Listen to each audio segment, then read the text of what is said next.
What's up, cool cats? So we're gonna do another Olympic barbell lift, and it's gonna be rows. We've already done rows. We've done single arm rows, we've done double arm rows, we've done alternating rows, we've done all kinds of rows, right?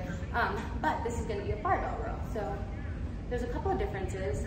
Oh my God, there's like a mountain lion of a dog over there. I'm not even kidding. The dog's bigger than me.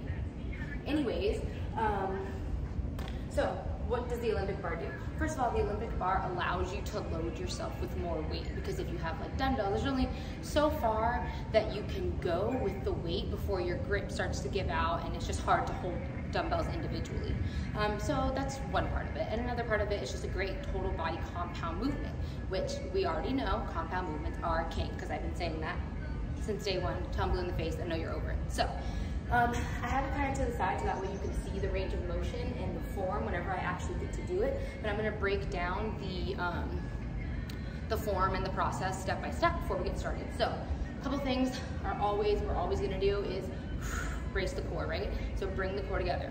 Breathe all that air out. Now that it's nice and tight, I know my core is engaged, and it's going to help me be nice and strong and protect my back, which is what we want. If that dog comes this way, I'm gonna run.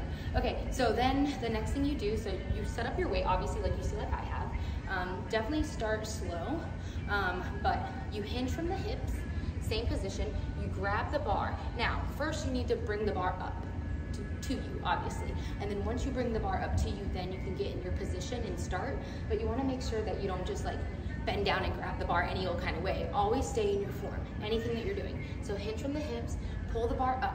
Now once you have the bar up, then you're gonna get yourself a position. And the position is pretty similar, so nice tight core, we hinge from the hips, the bar is gonna be here, and then we're gonna let the bar kind of like stretch us out, and then we're gonna pull the bar to like our belly button, okay? So we're pulling it back, just like if we had dumbbell rows, right? It's the same concept, same movement, except you have a bar, okay? Okay, so let's get after it.